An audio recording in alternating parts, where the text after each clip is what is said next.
Welcome to the RotoWire Prospect Podcast. I'm your host, James Anderson, and we've got another fun Highlander keeper episode to kind of scratch that dynasty itch in between MLB draft episodes here. Jesse Roche from Baseball Prospectus is back with me. And Jesse, this week we're going to be talking about the Underdog keeper selections that were made in the Highlander Dynasty Invitational. You can check out the episode from about a month ago that was on the fan favorite selections. But for people who didn't hear that episode, or maybe just want to kind of refresher, do you want to kind of go through what the Underdog keeper all entails, like where these players had to have been selected from and how long they can be kept? Sure. It's good to be on again.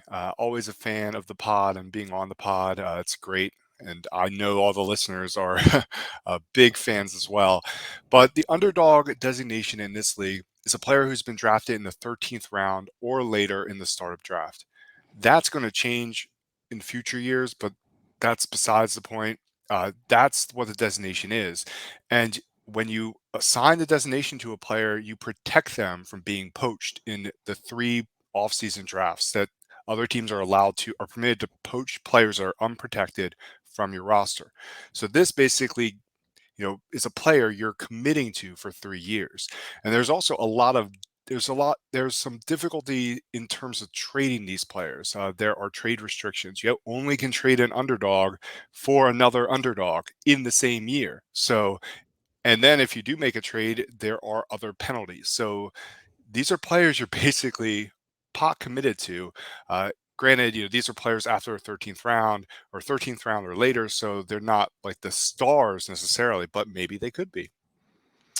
And then one thing that I think is interesting to kind of touch on before we bring in our first guest here to explain his underdog selection is just, kind of the decision between whether to use the underdog selection on a prospect. A handful of these guys are prospects who are not going to debut this year, might not even debut next year, versus a big leaguer.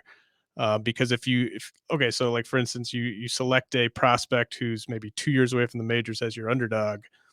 Um, what's your thoughts in terms of making that decision versus a big league hitter, and like the benefits versus some of the drawbacks of that instance? Plus, there's the rising star designation, and which allows you to keep a prospect with a pick in the last 5 rounds of the startup draft if you've selected that prospect with one of those picks or had selected that prospect off of waivers. There's distinctions, and there's a reason why I think a lot of owners who could have kept players as rising stars decided to keep them as underdogs, besides roster construction purposes. The rising star designation, you lose it when a player loses rookie eligibility. So for certain players who may arrive in the major league sooner and they lose rookie eligibility, you're not getting the same type of protection that the underdog designation provides. Yeah, and then there's also just what we can kind of get into it when we get into the specific players, but um, I found it very challenging to kind of weigh the pros and cons of keeping, say, a high end prospect who is over a year away versus maybe a guy with less ceiling who's in the big leagues. But I mean, a lot of these decisions were very complicated. But I think it was such a fun, almost more fun to me, I thought, was making the underdog picks than the fan favorite picks, because basically all the fan favorites were guys who are in the majors performing right now, whereas there's just a much more diverse crop of players who are kept here under this underdog tag. And I think it'll be really interesting. We had guys that were selected in that 13th round, and we also had guys who were completely undrafted in the 40-round startup draft, but were still good enough to be selected as the underdog. All right, I want to bring in our first guest, and he is on first because he is in first place right now in the standings, and that is Smada from Prospects Live. Smada, how you doing? Doing great. Thanks for having me on. I appreciate it. Yeah, it's been a fun ride so far. Definitely still early, but it's nice to be sitting in first for sure. And your pick for the Underdog keeper selection was Tyler McGill, who you took in the 19th round of the startup. How easy of a call was that for you?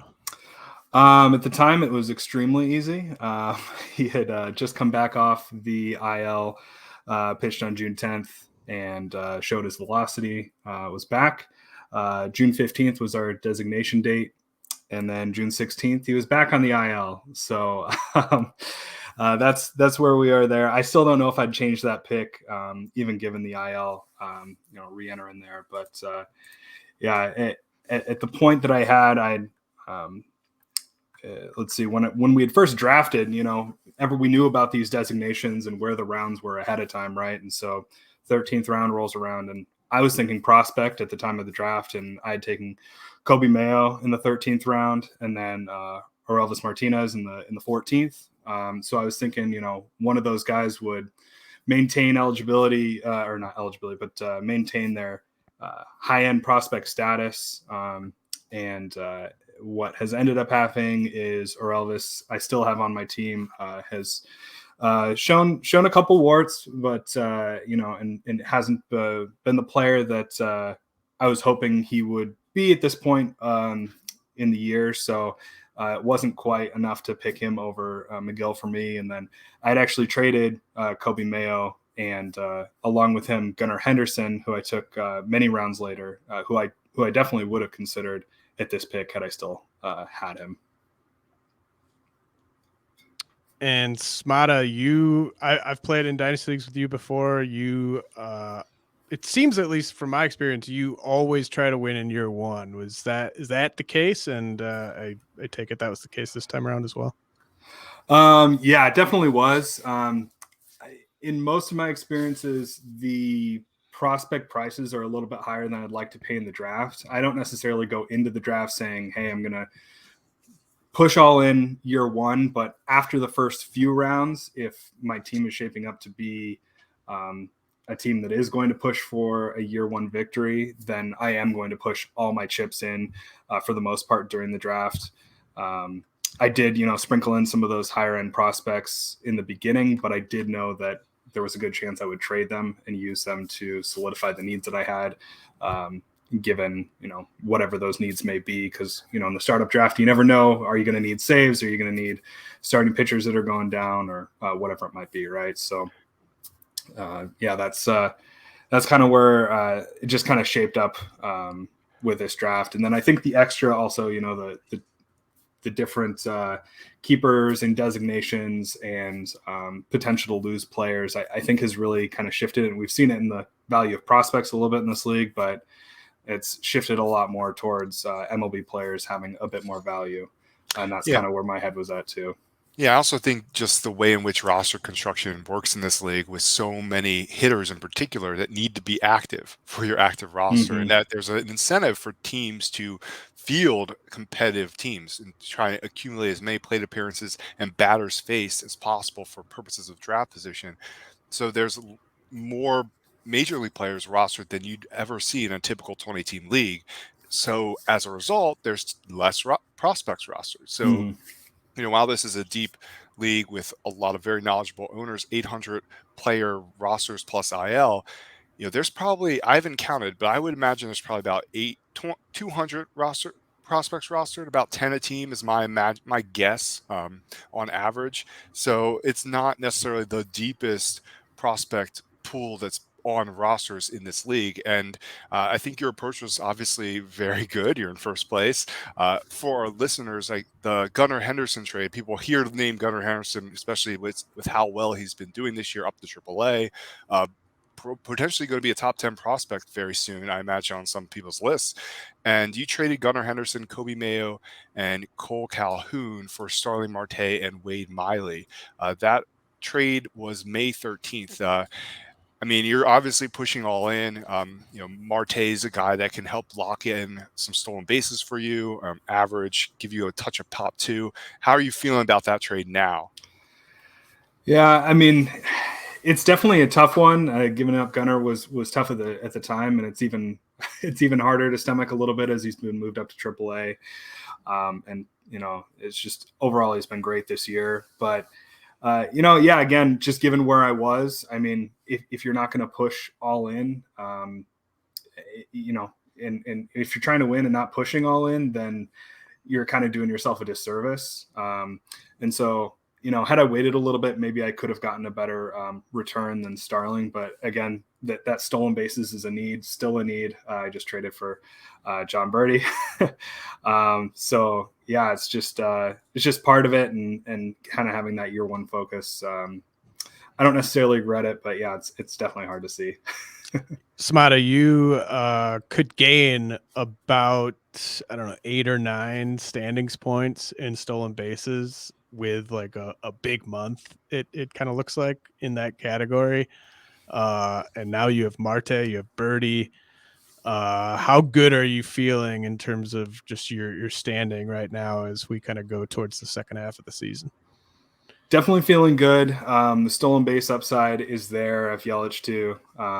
And it's just, everyone's got to stay healthy. That's a big part of it. And, I've had some bites on the starting pitching side. Woodruff went down. I moved him for Carlos Rodon. Another move I never thought I would have made, beginning of the year. But, as long as the pitching holds up, I think there's a good shot, but again, there's a handful of teams there that are making pushes as well, pushing chips in as well. So it's going to be a tight race. Well, really appreciate you joining us. Is there anything you want to plug that you got going on over at Prospects Live or anything like that? Yeah. So, I'm very much behind the scenes of Prospects Live, kind of running just the company back end stuff at this point, putting up some of the apps and stuff that we have on our Patreon. But I would just say, check out all the work that all the guys are doing over at Prospects Live. It's been really cool to see. The biggest satisfaction I've had is seeing people go off to teams and bigger and better things. And all these, we've got a handful of guys that I think, pushing for what could be a scouting job at a major league team. And the best way to help support that is to read the work, go to the Patreon so we can continue to, help pay these guys go see games. And yeah, it's a fun thing to do in the spare time. That's for sure. Well, yeah, it's a great site. I definitely recommend people supporting that via the Patreon. And I'll be on the mock draft. That'll be I think next week. So looking forward to that. Mm-hmm. Really appreciate you joining us again, and good luck the rest of the way. Yeah, appreciate it. Thank you, guys. Thanks a lot. All right, Jesse. So yeah, Tyler McGill, kind of bad timing there. It did seem like, he made the Gunnar Henderson trade before the McGill news, but I liked his sort of approach of just saying, like, I'm going for it. I'm not just sort of 85% going for it. I'm actually going all in to try to win this year. Yeah, flags fly forever. And in this particular league with the poacher element, I think you can definitely make do with going for it and then quickly rebuilding your team if you need to, or reorganizing pieces through the poacher draft. So the next team that I wanted to talk about was Akeem Gillespie's, whose pick was Nestor Cortez for his underdog selection. And Akeem is right in the mix. I think he's maybe 3rd or 4th in the standings right now. He took Nestor Cortez in the 21st round of the startup draft. Before we get into like maybe other options, that type of thing, what's your sort of take on Nestor for Dynasty? I mean, he had a bit of a stumble last night, but is this the type of guy that you envision as like kind of a top 20, top 25 starter going forward, or is there more regression coming than even that? I'm not keen on him as that type of player. I think he could conceivably be a solid mid-rotation arm. Obviously, he's showing that right now. He's showing even more than that right now.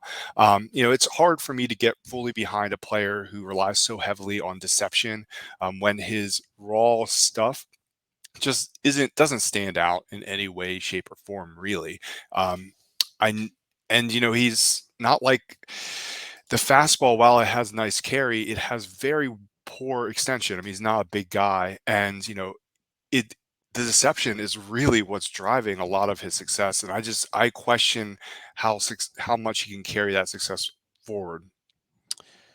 Yeah, no, I think that's all fair. I've thought this for a while. I mean, he reminds me a lot of Johnny Cueto.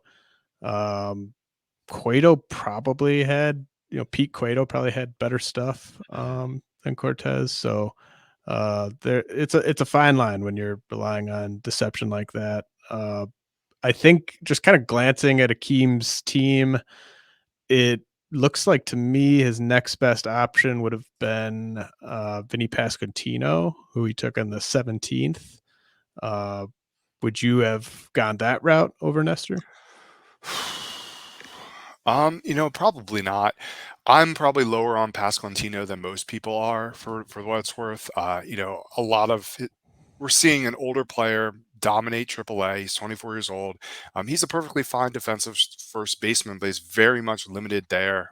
He may end up being a platoon bat who plays first in DH, and I mean that's the risk with Pasquantino. At least with Cortez, we're seeing him at the major league level and performing. There's just a laundry list of first basemen who have just destroyed the minor leagues and have crashed and burned at the major league level. And the ball hitting bar is so high that there is really no room for error. And AJ Reed just always comes to the forefront of my mind. And we see, Nate Lowe, for example, has just not ever really taken off at the major league level either. And it's just there are not many players at first base only who really truly establish themselves as dominant major league forces. So that's my concern with Pasquantino.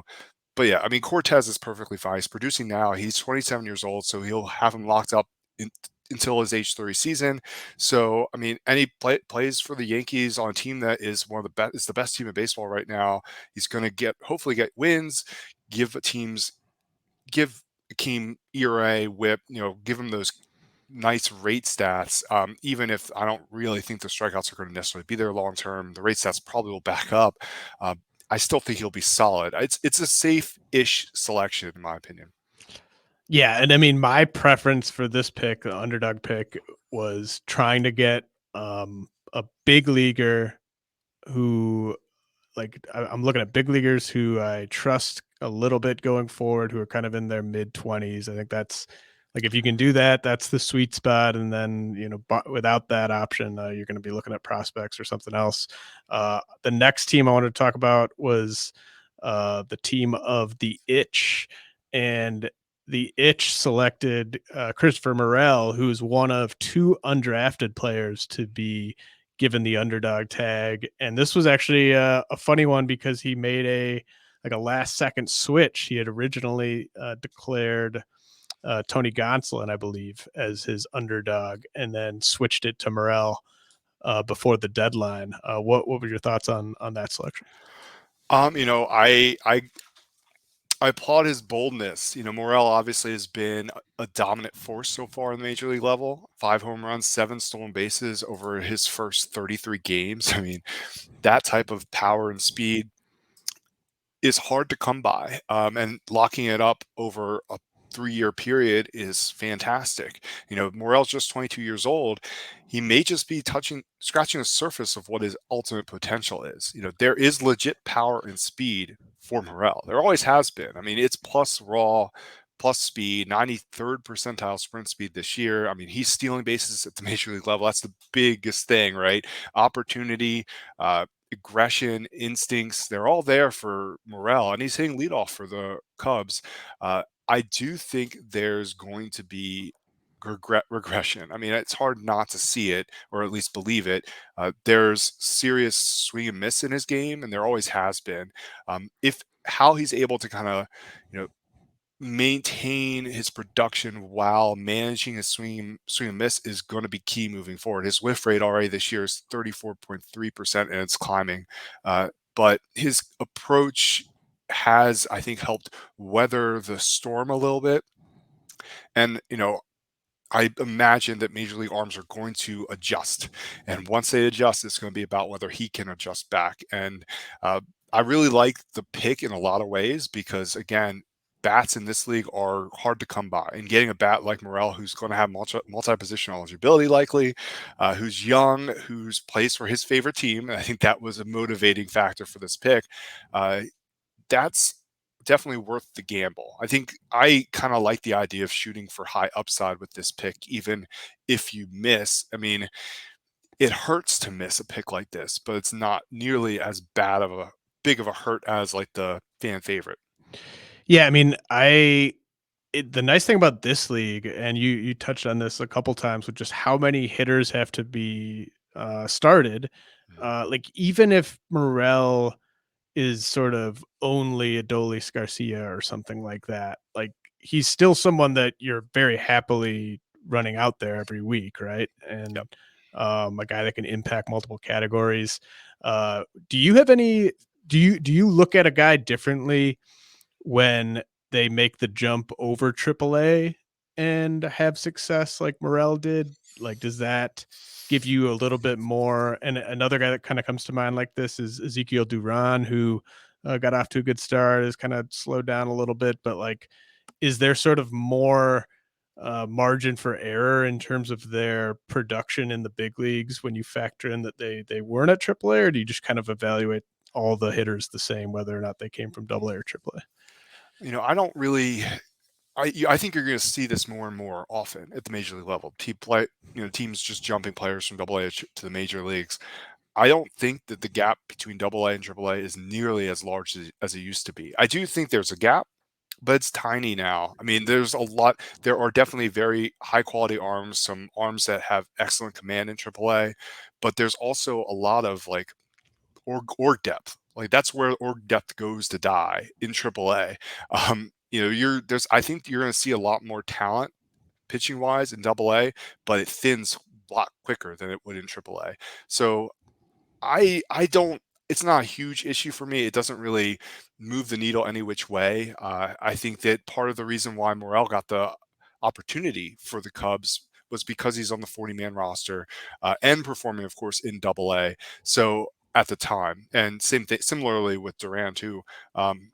And I guess we can also lump Michael Harris in there as well because he skipped AAA. I mean, it's just happening all the time now. And I'm very down on AAA right now. We've seen so many players go right from AAA to the major leagues and just fall on their faces, even after dominating AAA. I just don't think. I think there's the gap between the major leagues and AAA is the largest it's ever been, in my opinion, and the gap between AA and the major leagues might actually be closing ever so slightly. So, I mean, I think there's a reason why we're seeing Corbin Carroll sitting in AA still. Yeah, I mean, I think the gap between AA and AAA seems like the smallest gap on the organizational ladder. And I think the gap between AAA and the majors and the gap between complex ball and single A are probably the two biggest gaps to me right now. And that Agreed. sort of ties back into what you're saying about Vinny Pasquantino. Like if he comes up, I mean, everyone can't wait to see Pasquantino right now. And I think he could have success. I wouldn't be surprised at all if the hit tool is just good enough that he was able to have success. But if he like goes out there and sucks for like a month, then all of a sudden people are going to be like, so this 25-year-old first baseman who is really struggling in the majors and has to play in Kansas City, like that's the guy that I need to be super patient with. I mean, there's an okay case, I think, to maybe selling high. I mean, we've seen that with like Jarren Duran, right? Yep. He was older prospect who was dominating AAA. Of course, different type of domination. Didn't have the swing and miss. He had a lot more swing and miss in his game underlying that than Vinny Pasquantino ever did. But then he crashed and burned the major leagues, and then his value went. And he's also near-ish the bottom of the defensive spectrum. He isn't really a center fielder. So after he couldn't hit the major league level, his value just absolutely tanked. And I think that's the big risk with a player like Pasquantino. Yeah, so let's move on to Kevin Hastings' selection of Sixto Sanchez as his underdog. He took Sixto in the 15th round of the startup. I probably thought that this was probably among the weaker selections, I thought, in terms of an underdog, because while I could see how it could pay off, I just think it's much more likely that this just becomes kind of a burden on Kevin's roster, where he's just stuck with Sixto for 3 years, and possibly at a point during those 3 years, he might even want to just get off him completely. Like, I could see it being that bad just from a durability standpoint. What was your take on the Sixto selection? I was surprised. I did not expect it, especially since he has a lot of other options that I very much prefer to Sixto, like Juan Yepes, for example, who he selected in the 21st round. That's the first one that like just jumps out at me as a guy that I would select over Sixto. He also has like Kyle Lewis, who would be more intriguing in my mind than Sixto. I just he scares me. I'm very much off on Sixto right now. He just, well, at least this is what had been at least led on to the public, is that he wasn't following the instructions of the Miami medical staff. How much that is like team noise versus the reality. Even if it is just team noise and it's true, that's still problematic. You should be following the medical advice of your employer. And I think everyone saw that video of Sixto Sanchez rehabbing or just playing catch, that bizarre video where the ball just kind of like, it was bizarre. It was just the weirdest throwing motion. Ball just trickled out of his hand. And of course there was a setback, and I just don't have any confidence that he's going to ever be back to where he was. And even if he gets close, I mean, whether he'll be on the Marlins, I just doubt.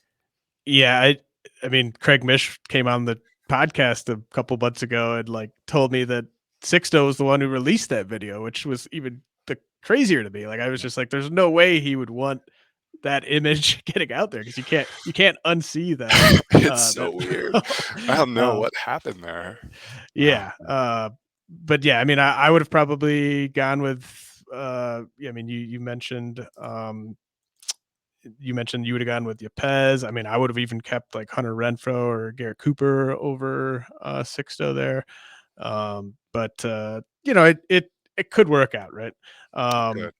So next guy I want to talk about is Chris Clegg, who selected Mackenzie Gore in the 18th round of the startup. Great pick by Chris, and probably a pretty easy call for him to make Gore his underdog. Yep, I agree. It's still all about command with Gore. His walk rate's starting to climb back up. It's up over 10% now. He's had a couple rocky outings lately. I do think there's going to be some bumps in the road, but his fastball is a very legit pitch. It's one of the best fastballs in baseball.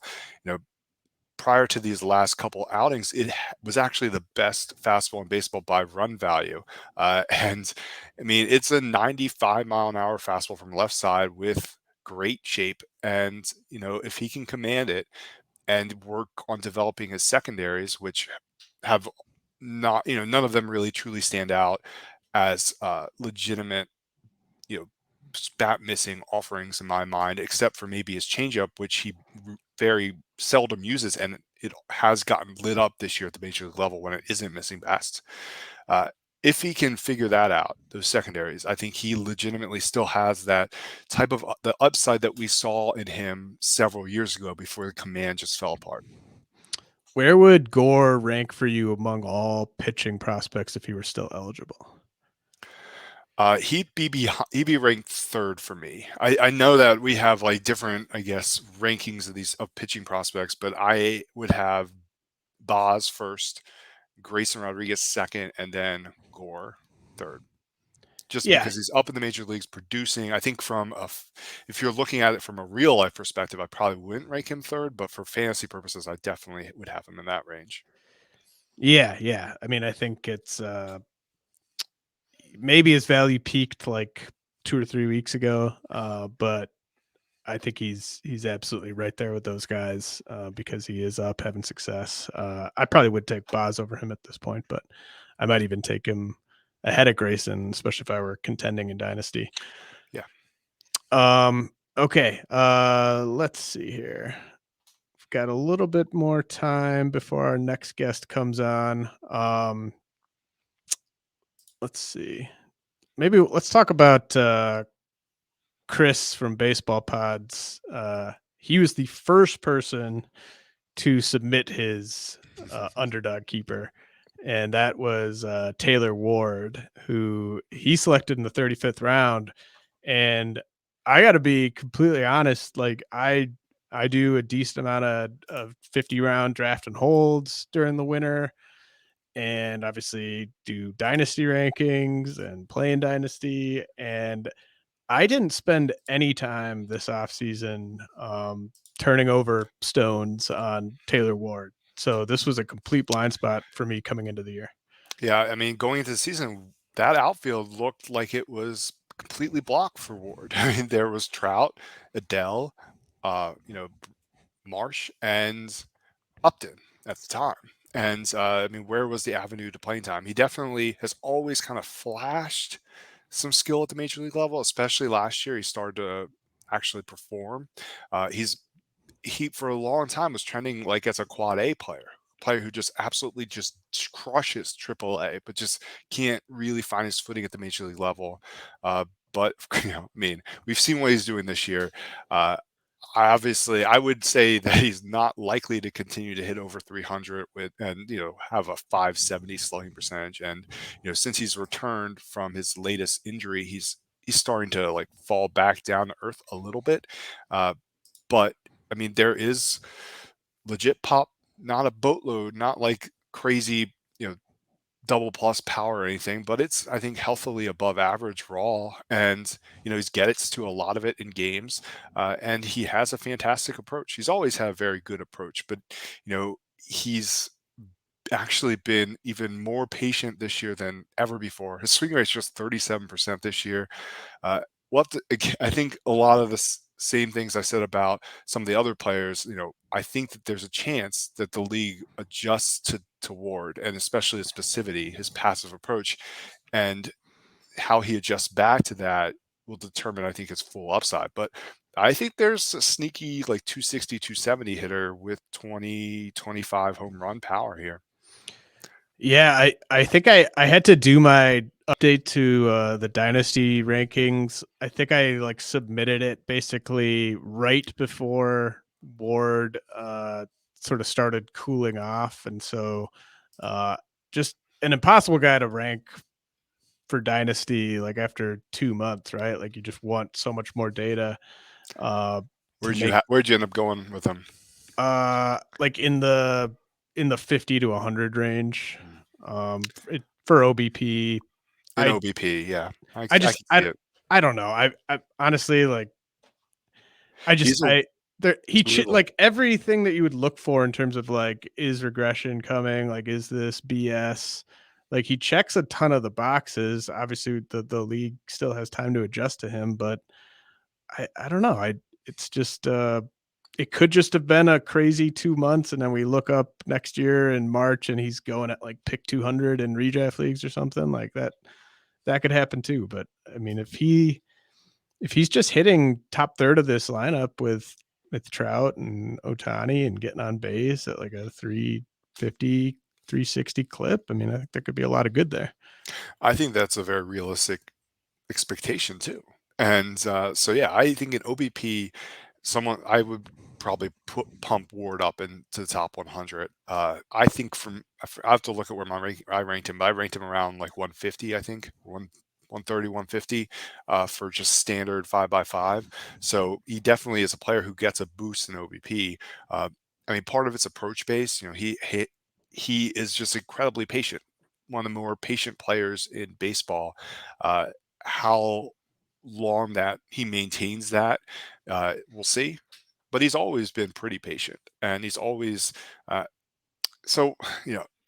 like you said, I think Ward is one of those players that all of us who do do rankings have a lot of trouble trying to pin a value down on him and try and figure out what he'll be moving forward. Because we've seen him dominate AAA and just not find success in the major leagues a lot. And I know. Yeah, I mean it's tough to say where it's going to go, but I do think Chris, easy call, great call there, getting Taylor Ward as an underdog. who he took in the 35th round.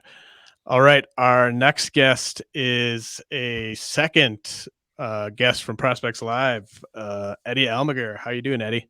What's up, boys? Good to be back. I feel like just yesterday we were talking about Tommy Edman on here. All right. Yeah, I mean that the fan favorite. Love me some Tommy Edman. You took another I don't know, similar-ish type of fantasy contributor if it all breaks right. And the second undrafted underdog selection in Esteury Ruiz, which I think is it's fun to kind of point this out. Christopher Morel, we talked about earlier, Esteury Ruiz now.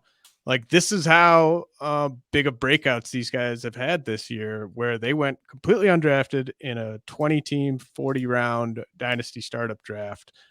Eddie, at what point did you add Esteury Ruiz to your roster? I think it was first week of May. It was like a $3 ad, and yeah, I honestly didn't think much of it. I just thought, hey, this guy's popping. I'll just kind of tuck him into my roster and see what's up. And I was as I knew the underdog deadline was approaching.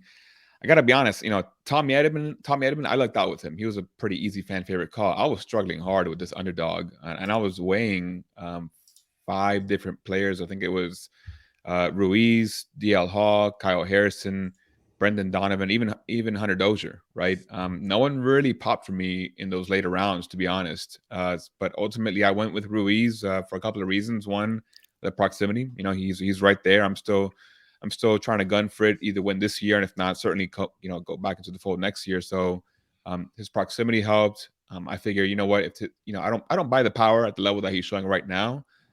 But I think at the very least, he might be a 20 steal guy, 25 steal guy if he gets 400 at bats in the majors. So that's value in a league as deep as ours. So ultimately, I think there's a sort of safe fantasy floor to have. I really have no idea what this looks like every day, though. Primarily because I don't know if the word is concerning, but in AAA, where we have a little bit of data that we were able to pull for within our leaderboards, his average exit velocity is about 80 miles per hour. And that's like near the absolute bottom of the barrel. I'm at 85 miles an hour, 85.8. Okay, for so his average exit velocity. But okay. I mean, his Do you know how hard many? hit rate is Do you know just how many balls in 22%. play? You know how many balls in play you got for that? 32. I'm not sure. 32. Okay, so then I'll go with yours because we're at 30 with ours, and I feel like he's been stuck at that mark for a little bit on our end. So that's a little bit. You know what? 85. I'll take that 100% because that's a kind of a huge difference from 80 to 85.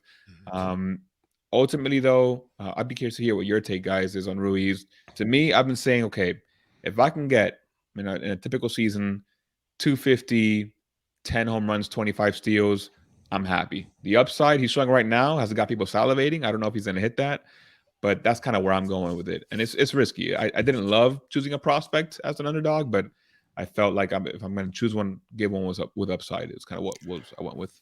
Yeah, I'm actually writing an article at Baseball Prospectus this week, and one of the players I'll be highlighting is Esteury Ruiz, partly because we do have his AAA data now, at least it's not a huge sample, 32 balls in play, but the average exit velocity is 85.8 miles an hour over that period. His hard hit ratio is 21.9%. He makes a lot of bad contact, a lot of very weak contact, and like pop-ups or ineffectual fly balls. It's not great. I think one reason probably why your exit velocity was so low was because they were counting bunts. And I think that's the thing that we need to talk about with Esteury Ruiz, is because his speed is real. It's very real. There's a reason why he has so many stolen bases. It's like 45 stolen bases right now. It's wild. And he utilized that speed throughout his game. He has 10 bunt singles this year. And that I think will help alleviate some underlying swing and miss, because there is some underlying swing and miss in his game. It's being masked a little bit because he barely swings. His swing rate is just 40% this year. He's been incredibly patient. And that said, I think he'll get on base. I think he's going to run. I don't think he's going to hit for a huge average, but I don't think it's going to be as low as maybe some think. I think he can be like a 250, 260 hitter at the major league level. I don't know if he's going to hit for a boatload of power, but I definitely think that the outcome you talked about, 250, 260, 10 plus home runs, 25 stolen bases is very possible. And there's mixed reviews on his defense, but I think that his speed should probably play even if he's still learning the outfield. And, hell, 260, 10, and 25, does sound very eerily similar to some years that we've seen from Tommy Edman. Yeah, I think I get more. I don't know about you guys. I've gotten more questions about Esteury Ruiz than any other player in the past 2 weeks. Yeah, and it's always some version of, is this legit? Yeah. And I mean, you can't. It's almost like him going to the PCL. It just doesn't mean anything to me. I don't know. It's just such a crazy hitter environment there. But I think what I've decided is I think he is more likely to be an everyday player than not. And as long as that happens, the speed makes him a fantasy guy.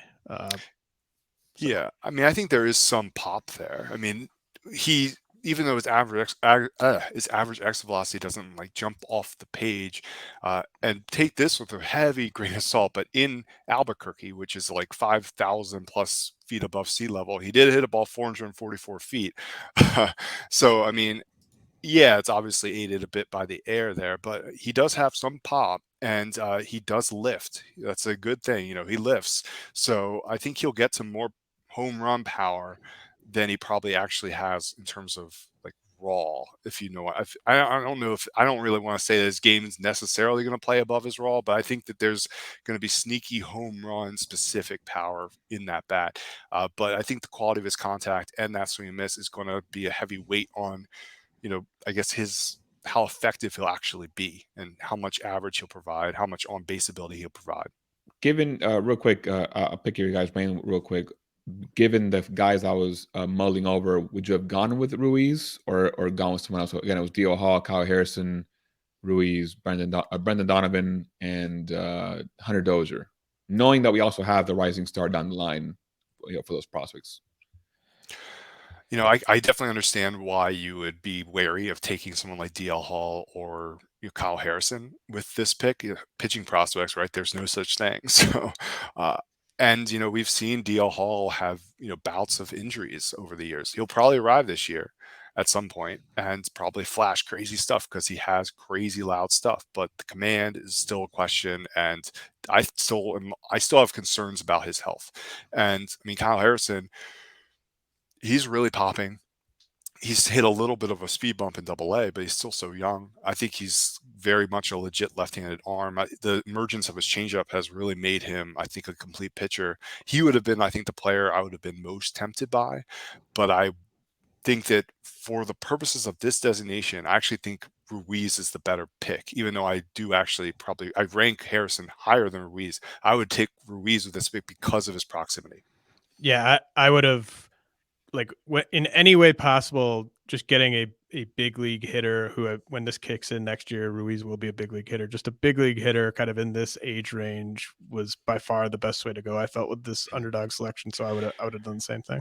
And I think that it wouldn't be crazy to I think you could squint, and if everything goes right with Ruiz, I mean, he could be like a 270 hitter with 20 plus home runs and 40 plus stolen bases. I feel like that's possible. The best case scenario to me is that peak Jonathan VR season with the Brewers from what was that, 7 years ago? Whatever. Yeah, 16. Yeah, that's actually a good call out. I think that's pretty close to on point with what I think he could do. That's crazy. 99th percentile outcome, probably, but I mean, it's possible. And he could have a similar career with the ups and downs and stuff. But I mean, I think it's a solid pick, Eddie. Really appreciate you joining us. Anything you want to pump up before we let you go? Nah, in about I think depending on when this goes out, recording on Wednesday in exactly a week, we're doing the Prospects Live mock draft, the MLB draft, where we have 29 other GMs jump on.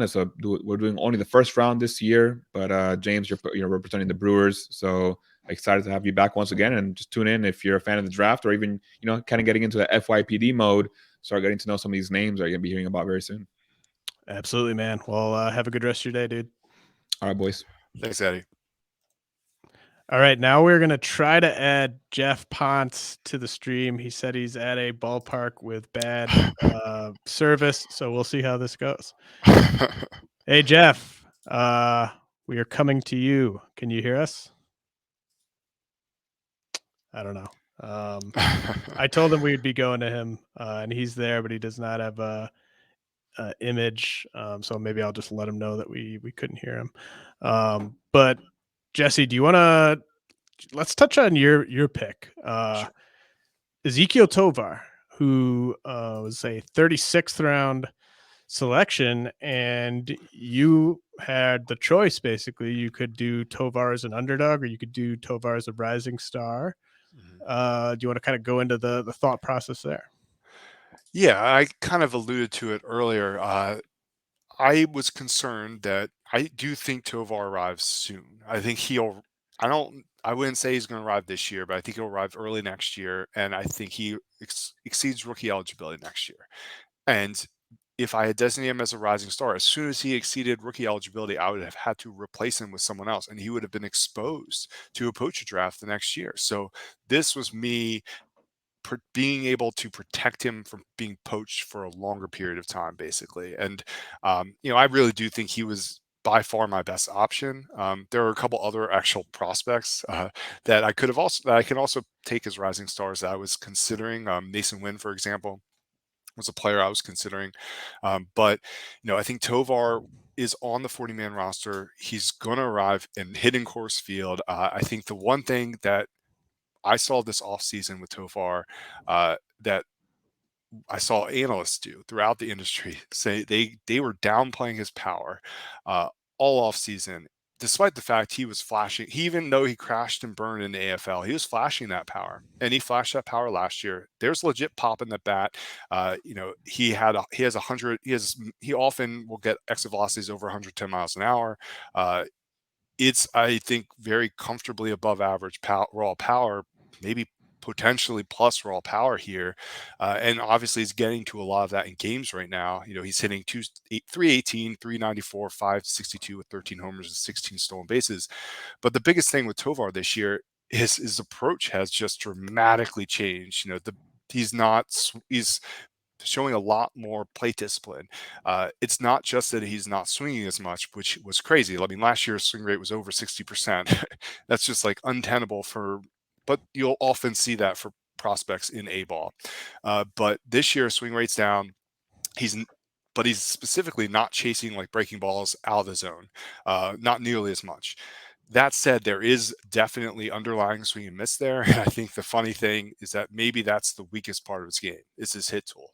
Like where that ends up, I think will determine his ultimate upside. I think that there's a big gap between where it is right now and where it may be in the future. I think he potentially has an above average hit tool due to his speed, the quality of his contact, and he does have solid bats of ball ability, even though there is some swing and miss in his game. And there's, of course, plus speed. So I really see him as a potential 2020 player in Coors Field. I mean, even if there's swing and miss in his game, his average will play up in Coors Field because everybody's average plays up in Coors Field. And I mean, he's a very high floor player because he's like a slam dunk shortstop. I mean, he's a fantastic defender. So I really liked Tovar as like a safer prospect that maybe doesn't have the absolute upside of some other prospects around him. But you never know because Coors Field could amplify him to be crazy. There's a reason why the Rockies brought in Jose Iglesias to kind of just be a placeholder because they have that much faith in Tovar. They assigned him directly to AA at 20 years old. I'm a big fan. I mean, I've been a big fan for some time, but I really do think that he'll arrive next year and just impress. And I really want to have that option to keep him and protect him from poaching. That's why I decided to select him as an underdog. Yeah, I think the high floor aspect there makes him a really strong option here. I think like the two things I was trying to go away from was just I did want to kind of limit risk at the underdog spot, and I think Tovar, he's right on that timetable. And you're totally right about people maybe overreacting. Like I overreacted to just kind of the combination of what he did at high A in the Arizona Fall League. And I was stunned that the Rockies had seen enough in those 2 stints to send him to Double A. He had a huge spring too. Yeah. And I mean, I think, he's probably a top 20, top 15, maybe even top 10 prospect at this point. Where do you think he falls? I had him at 28 beginning of the month. It's obviously things have changed since then. We've seen graduations, player performances are going up and down. I think he's definitely trending that way. I'm probably not pushing him top 20 yet, even though obviously I've protected him and I like him that much. I will say that I would prefer him as an underdog to other players that would rank ahead of him. Like I prefer and you just talked about this. I think that I want to try for this specific selection. I want to have a play. If I'm going prospect, I want a player that has proximity and less risk. So I would prefer him to players like Jordan Lawler, or who I would rank way above him, right? Because Lawler's so far away, and you never know. I mean, yeah, he's killing a ball, and he has big tools. But we've seen that. We've seen players destroy a ball and just fall apart later, right? Because as you said, there's a big gap between low A and double A. And once I want to see a player that's destroying double A before I'm like pot committing myself to keeping them. And that's sort of what we're seeing with Tovar. All right. We have our next guest. Ken, is there Hi. How you doing? I'm good. You? My allergies are a bit high, but thanks for having me on. Yeah. Really appreciate you hopping on again. So your selection for the underdog, I believe, was the only relief pitcher, or at least guy who we know is a relief pitcher. I'm sure maybe one or two of these guys end up as relief pitchers, but David Bednar, who you selected in the 17th round of the startup draft. What was the process in terms of making that call? Well, for this pick, because this pick can be traded, as I understand it, a little bit easier. I was willing to be a little bit riskier with it and go with upside, and just based on the cost to acquire closers in the in this draft season, he seems to have gotten to a point in the Pirates' pen that he's the closer, he's the guy, and he's looking, to me at least, like he's one of the better relievers around. He can really push the heat up there. His K rate's been really good this year, over 12.9, 12 per 9, and he's over 11 for his career at that.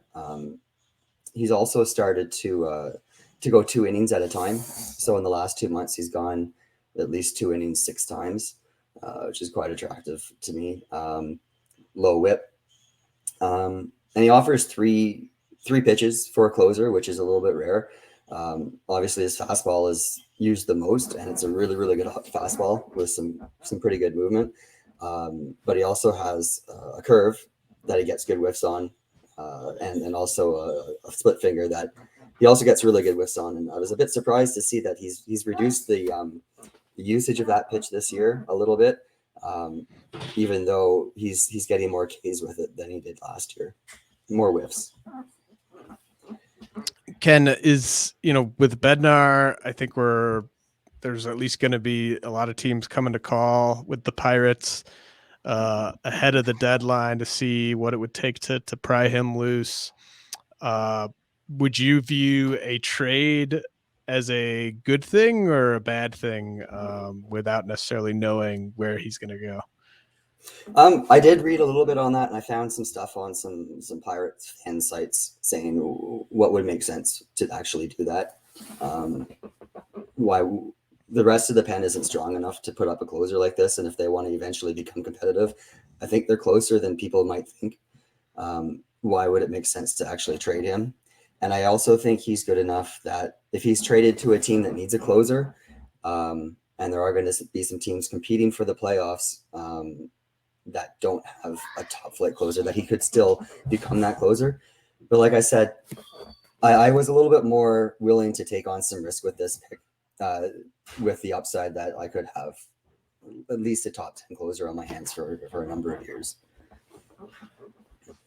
Do you guys think I mean, I know that, relievers are risky inherently, but I mean, I'm looking at this list of our underdogs, and I don't really know if David Bednar's riskier than, I think he's less risky than Sixto Sanchez. I don't know if he's riskier than like Tyler McGill or Nick Lodolo or Yuri Perez or Spencer Strider. I mean, I think do you guys think in Dynasty that relievers are like the very best ones, guys like Bednar at this age, are they undervalued in some circles? I know they weren't undervalued in the startup draft.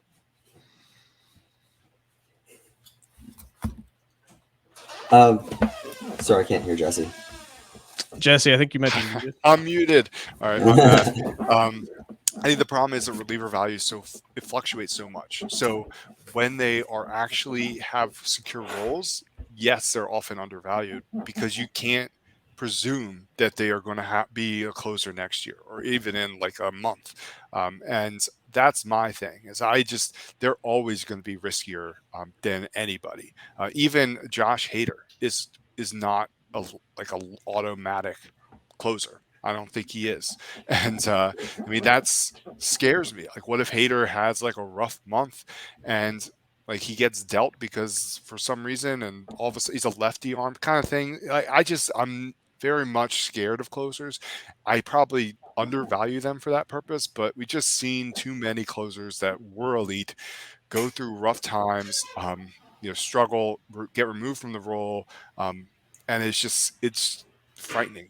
I mean, Edwin Diaz, I think, is a prime example. So while he's been good a lot, and he's been very good this year, it's just scary that a player like that could conceivably just fall apart. Yeah, those are all really good points, and I definitely feel like that could happen. And I don't typically invest highly into closers, but in my time in Dynasty, I've had closers for more than 4 years, certainly. Yeah. Certain ones that are really good. And the flip side of that is, as you kind of mentioned, some guys that may not even be playing by the time this contract expires. And those are some of the other guys I was looking at on my team. Drew Jones, who hasn't even been drafted yet. Drew Jones. I just love him. But what are the chances that he even performs for me under that 4-year contract? Marcelo Mayer, who ended up trading for JT Realmuto, but another piece that's quite a long wait for him, I think. I mean, it's probably not next year, possibly sometime in 2024. And then Taj Bradley was another guy I was looking at, who I think has some really great stuff and a really high upside, bright future. But there's probably as much risk in any pitcher at AA throwing that hard and coming up and just seeing what they ultimately become to. Yeah, it's very fair. I mean, fun discussion, and I mean, I think David Bednar, he's on the short list of relievers you'd want most in Dynasty, but I mean, who knows what happens at the deadline? Who knows if he stays healthy? But I think you certainly won't regret that pick if he can stay relatively healthy. So really appreciate you joining us, Ken. Anything you want to plug? Any final thoughts on your team in the Highlander? Well, at Dynasty Guru, we're trying to update our top 200 prospects. So that'll be coming out sometime around the All-Star break. It's a collaborative piece, so there's a number of writers that contribute to that, and I always find it to be quite a bit of fun with everybody's input into that list. I'm trying to put together a list of draft prospects as well before the draft.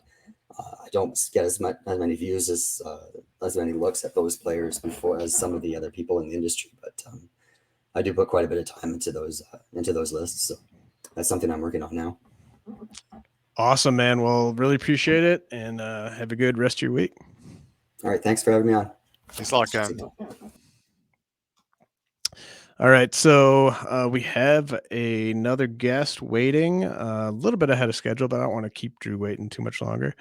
Hey, Drew, how you doing? Gentlemen, what's good? Hey. Great to have you back. We have briefly touched on your underdog selection. We were talking with Smada earlier. He was sort of I wouldn't say lamenting trading him, but Gunnar Henderson was one of his better options before he did trade him. And you obviously were the one who acquired him. Do you want to kind of walk us through those trade talks? Were you doing those specifically with your underdog selection in mind, or did you just really want Gunnar Henderson? Well, to be totally fair, no, I did not do them with the underdog selection in mind. And while we're talking about Mr. Smata, jumping in and talking about Gunnar Henderson when he traded him to me, that's hardly fair. I think that's, criminal, frankly. Another crumb, I just keep getting shafted by this league. The rules, people talking about my picks before I can come on and talk about them. It's just something every time. Something every time. But no, the trade actually for you at home, and if you guys don't remember, was Starling Marte for Henderson and Mayo. There were a couple of smaller pieces in there as well, but I got Mayo and Henderson. And then looking at underdog selections, there were two other guys, Jerkson Profar and Edward Cabrera, that kind of jumped out as being, worthy of a selection, but neither were really at the level of Gunnar Henderson in terms of dynasty value to me personally. So it was a pretty simple choice. Yeah, I agree with that too. I mean, there are few prospects who have risen as much as Gunnar Henderson this year. I mean, obviously he was well regarded coming into the year, but his approach has improved by leaps and bounds. Less swing and miss. He's more patient. His plate discipline has improved remarkably, and now he's in AAA, and one of the younger players in AAA, and performing well already in AAA. I mean, his walk rate so far over his first 13 games, so teeny sample, is 23.7% in AAA. His walk rate on the year is over 20%.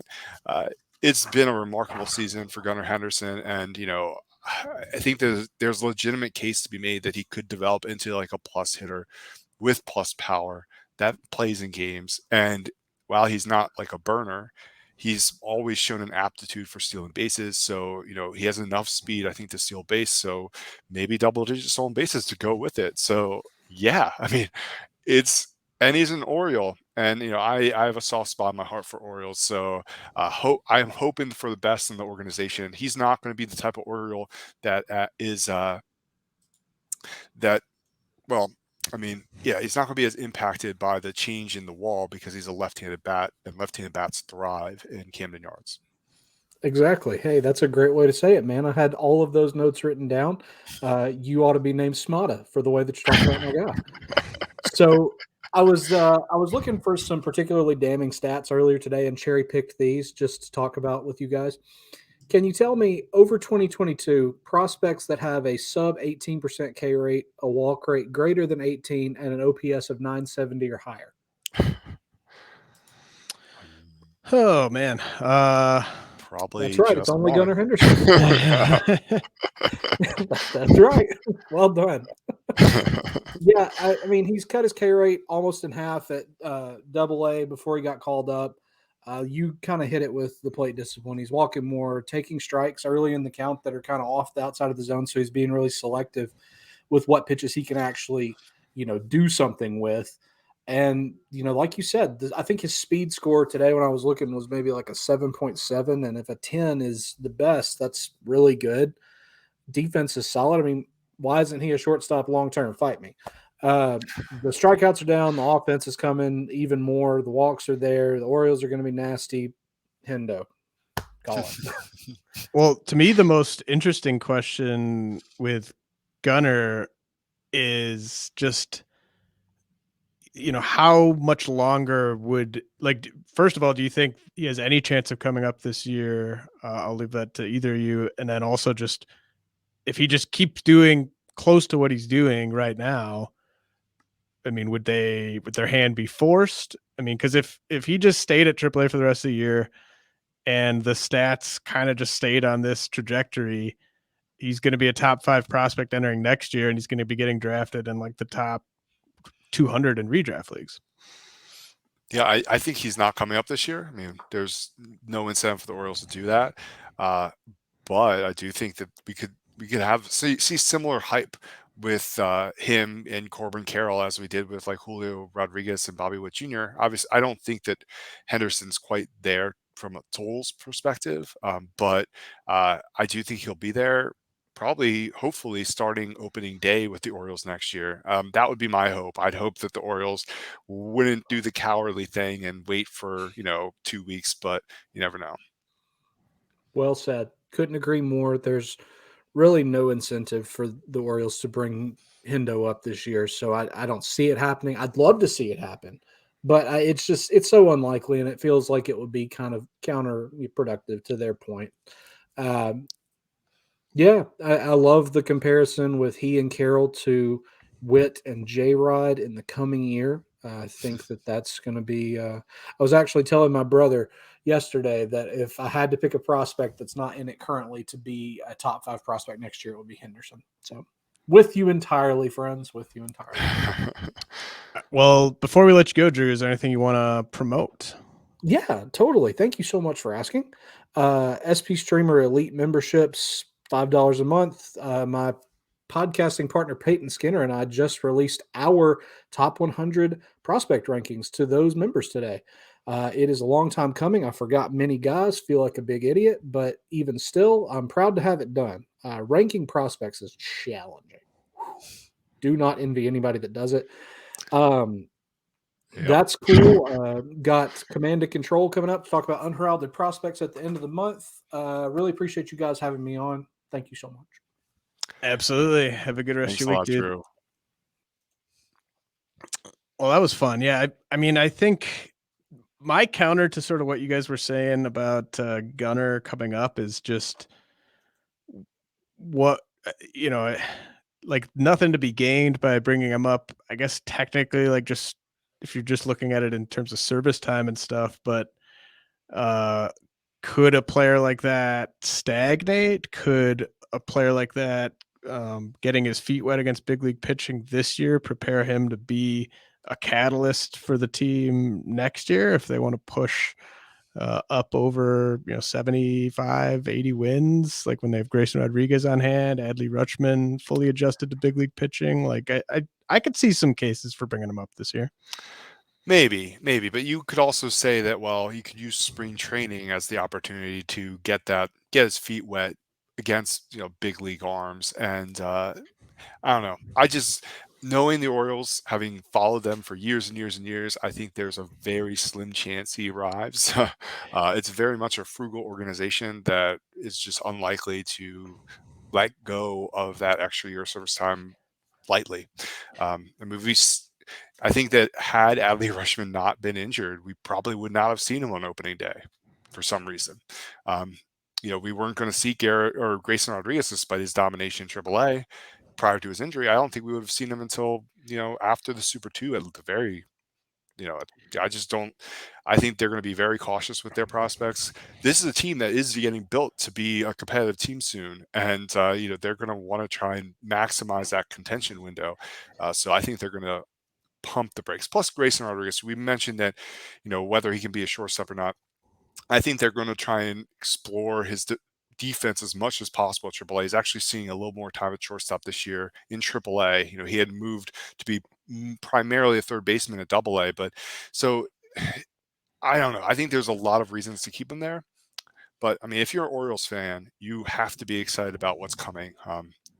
Obviously, there's been a lot of very rough years, but I think it's going to be a very exciting team next year. I mean, I agree with everything you said in terms of just like they're probably not bringing him up this year. If it were me, Adley Rutschman would have been up last year. Grayson Rodriguez would have been up maybe last year and certainly this year. And like, I just think then you have Henderson up like sometime this summer. And I just think things would feel nicer and feel more exciting. And like all the players would be just loving the fact that they were able to play their way to the majors and not have these restrictions placed on them that have nothing to do with how they're playing. I wouldn't want to be the team that's 6 months behind when a guy should be getting promoted every single time, which seems to be the way the Orioles are. But I mean, I get it. I understand what they're doing. So let's quickly catch up on Jeff. Jeff was unable to make it. He said that his service at this game is absolutely terrible.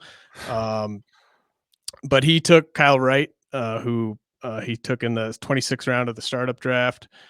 I'm guessing that was a pretty easy call. I mean, I don't think you would have any trepidation about keeping Wright. I'm not sure exactly who his other options were. I mean, arguably Wright is the best underdog selection, arguably. I know he's a pitcher, but I am fully buying into this breakout. I mean, his stuff has taken a massive step forward, his changeup in particular, and I'm on board with the Kyle Wright love.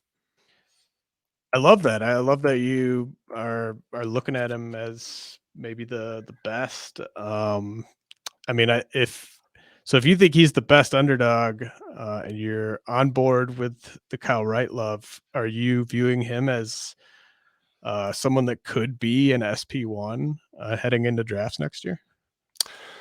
No, no, I don't think he could be an SB1, but I think he's going to be a player who's going to be taken in the top 100 in redrafts for sure. I think there's a chance that he could, touch like the 50s and 60s, sort of similar to what we saw with like Logan Webb. I guess he was kind of creeped up there in preseason. But I would think he's probably going to be like a 70s guy in redrafts. I think in general, it's still really early to say, but his command's really taken a step forward this year. And like I said, his changeup's been just otherworldly. It has a weighted on base average against of just 174. It's missing bats. It has fantastic separation from solid separation, but just fantastic depth and run. And of course, his two-seam fastball, which he's leaning into pretty heavily, has been fantastic as well. It has more depth and run than it's ever had. His stuff's just getting a lot more movement, and it's been vital because forever his primary pitch, the pitch has basically been his most consistent pitch over the years, has been his curveball, and now all of a sudden it has support. And as long as he can throw strikes and continue to do so, I'm on board. And I think Kyle Wright will be a guy who continues to rise and may even, for dynasty purposes, potentially push top 50 by the end of the year. I think that he could do that. Do you still prefer Max Fried to Kyle Wright for dynasty? Yeah, definitely. Definitely prefer Fried. I mean, he's safer, more established. He's also obviously taken a step forward this year, has much better command, and I think he's more likely to go deep in games, get you wins and quality starts, which you're trying to get in a lot of leagues. Especially in quality starts leagues. I think Fried is a guy who's probably woefully undervalued. I've in my last rankings update, I had I believe I had him at 87. And I had Fried at 38. I'll have to go look. I might be confusing updates, but I do prefer Fried. What about you? Yeah, I do. I mean, the track record is probably the big separator there, but I mean, it's a good one too, to have two pitchers that age who are clear top 100 guys. And I mean, Jeff's next best option was maybe Roansy Contreras. So pretty easy call going Kyle Wright, who he got with the 501st overall pick of the startup. So that's a great pick by Jeff. Too bad we couldn't have him on. All right, let's go to Chris Fargas's pick. He took Marcelo Mayer, who he traded for from Ken, and Ken originally selected Mayer in the 13th round. So this is where it kind of gets interesting with the prospects, because under a best case scenario, he's got Mayer in the minors for all of next year under his control. I mean, do you see any chance he's up in 2024? No. Yeah, I don't really either. No, I think 2025 he'll be. So that's 2 years where he's in the minors and you got him. And then let's say that he is awesome as a rookie, and that's maybe the final year that you have him without having to use a franchise spot on him. Like, I just didn't want to go that route on a prospect, because then you're either protecting him with one of your top 3 keeper spots that turn over every year, or you're risking losing him in that Highlander draft, Well, you could then or protect him fan with a favorite. fan favorite. Yeah. Yeah. That would be the idea. I think that's sort of my idea with Tovar, is that you piggyback the underdog into a fan favorite. Hopefully, obviously, if things fall right. And how safe do you think Mayer is as a prospect, if you're kind of factoring that in? Maybe you have him for 6 years if you are able to pull that move off. I think he's fairly safe. I think the big question is how much power he'll end up getting to. I actually saw him when he was down in Charleston, and he actually had a very good week that week. But there's not a boatload of raw there yet. But he's got a beautiful swing, and I think he'll get there. He's got a great frame. He's a smooth defender. I think he's for a teenager. He has probably one of the higher floors of any teenage prospect out there. And he plays. I mean, I guess if you care about trade value, and when you were talking about these designations, trade value doesn't matter as much because it's so difficult to trade these players. But I think that Mayer is a player whose trade value is just going to go up and up and up. He's going to ride that hype that comes with most Red Sox prospects, and I think he's going to be a player that conceivably could look a lot like Corey Seager ultimately as a major leaguer, maybe with less power. I mean, obviously Seager's developed a lot of raw as a major leaguer, but I think he could be that. Obviously, that's probably a best case scenario outcome for Mayer, but I mean, he went out and got him. This was they actually traded for Mayer. Fargus went out and traded for Mayer right before the deadline to have the ability to protect him with this designation. And I think that by the time the designation runs its course, hopefully, I guess for Red Sox fans, for Mayer owners, he will be a player who's already being talked about as a top 50 dynasty player. Yeah. I mean, there's a lot of ways that this could play out. I was a bit more risk averse than this, but I get it. I mean, if you get him with the fan favorite after the underdog, and he is Corey Seager with better health, then obviously that's a slam dunk pick. DJ Short selected Matthew Liberatore as his underdog, who he took in the 19th round of the startup. And I remember we had DJ on about a month ago, and he was struggling for a good fan favorite pick. Ended up going with Alec Boehm, who was drafted late enough where he could have been his underdog pick. But looking at his options, I think Liberatore is fine there. What's your take in terms of Liberatore just going forward rest of this season, and what you've seen from him so far against big league hitting? I think I've always been of mind that he's basically very safe 4 or 5 starter, and I still kind of am there. He'll flash mid rotation, like 3 upside, I think, and I just don't think the stuff in general is loud enough. Ultimately, he has a low to mid 90s fastball. It's average 92 miles an hour at the major league level, and it's averaged about that in the minors as well. It has bad shape. I think the fastball in general is going to get hit. I'm not a fan of his fastball, but he does have 3 breaking balls that are all very solid. With his slider, his changeup, and his curveball. The curveball was the one that he came out with as a prep. That was the big standout pitch, and I think that his curveball has some similarities with a lot of very high quality curves.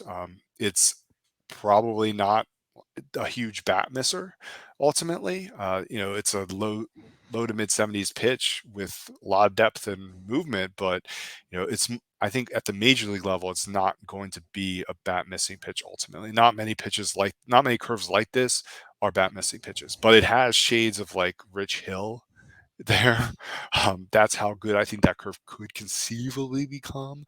But I don't know. I've just never been a huge Liberatore fan. I mean, if the command's there and his fastball's playing at the upper ends of his velocity, I think he looks fantastic. But too often he'll like sit around 90 with poor shape, and if the secondaries aren't there, he gets hit around. Yeah. I think you are spot on with all of that. I mean, just hearing you kind of talk through the repertoire and then remembering that he's kind of a fly ball pitcher. I mean, it's nice that he's a Cardinal, and it's nice that that's his home park.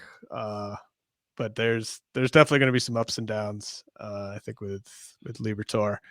And then Eric Cross, we just talked about Chris Fargas selecting Marcelo Mayer. Eric Cross selected Jordan Lawler, who I think is probably my highest ranked prospect to be selected with a underdog spot. Mine too. Just a potential superstar down the road. But there's risk there. And he's, we talked about how far Mayer is away.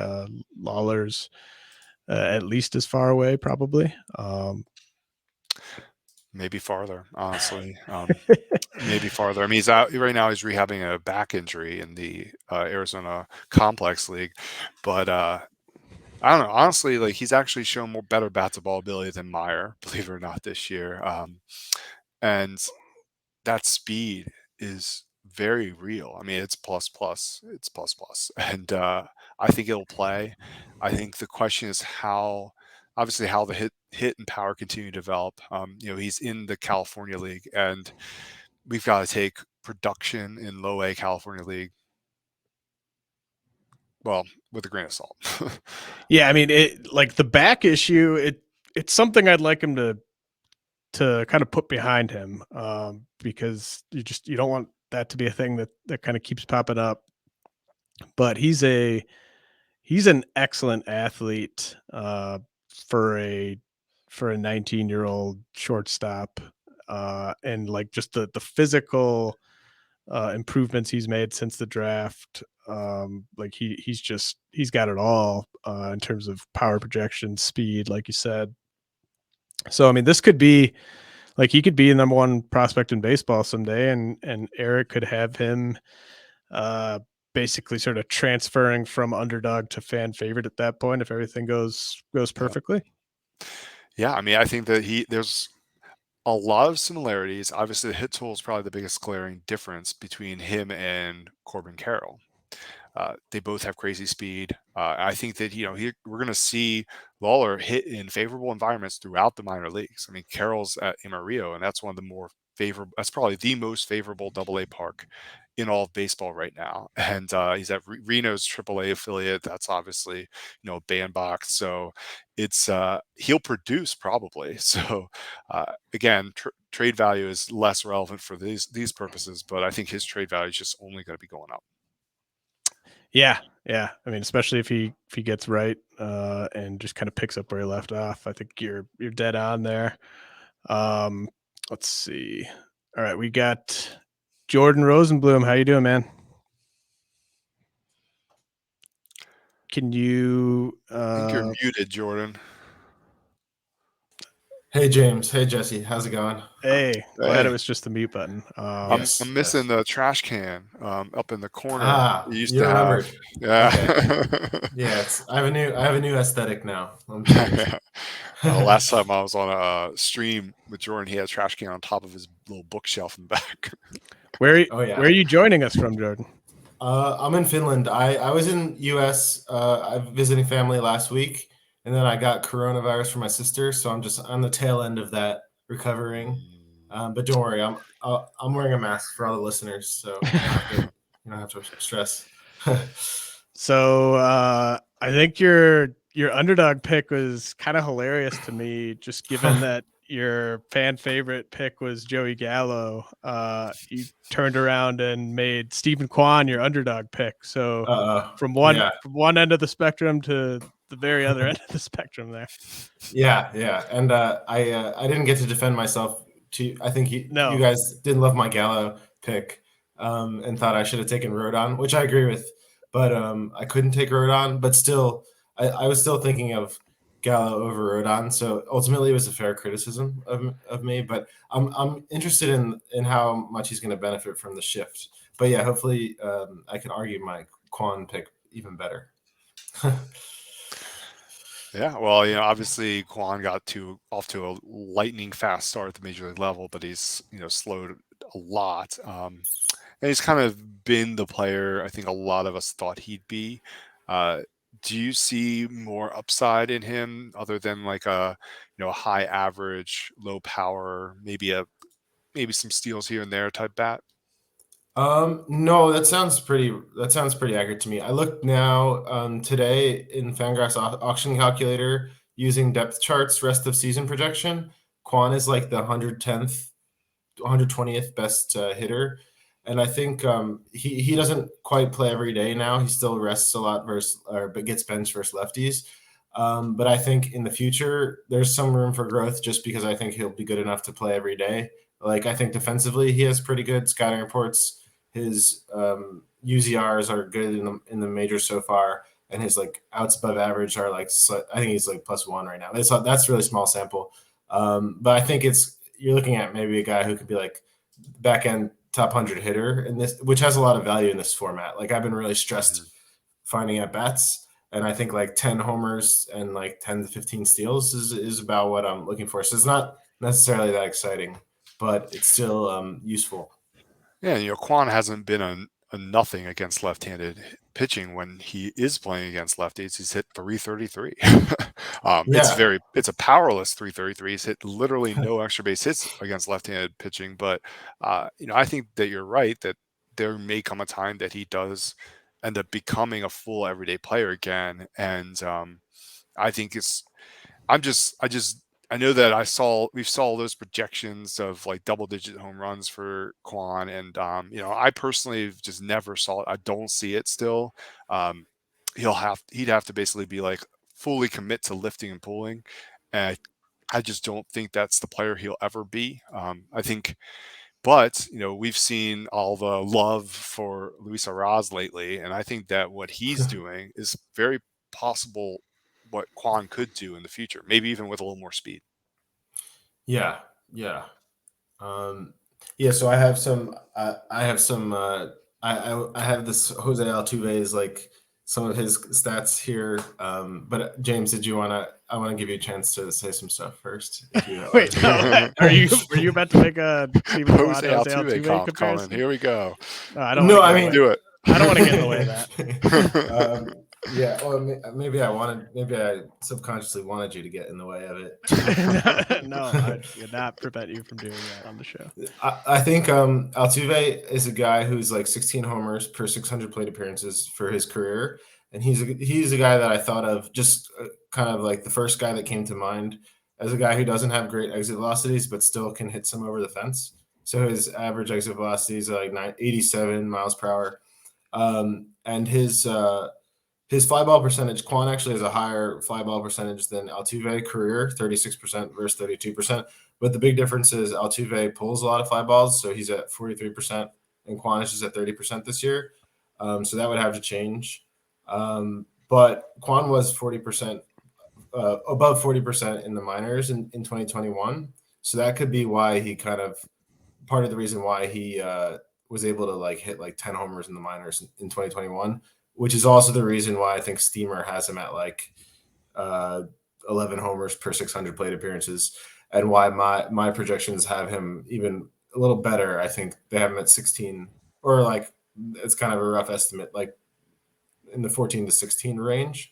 And I think that's maybe a bit bullish, but it's not that uncommon that you see guys add some power. And I do think like I said 10 homers, 10 steals before, so I think I'm being not too bullish. I know, Jesse, we've talked about it before. You were more at like 5, maybe.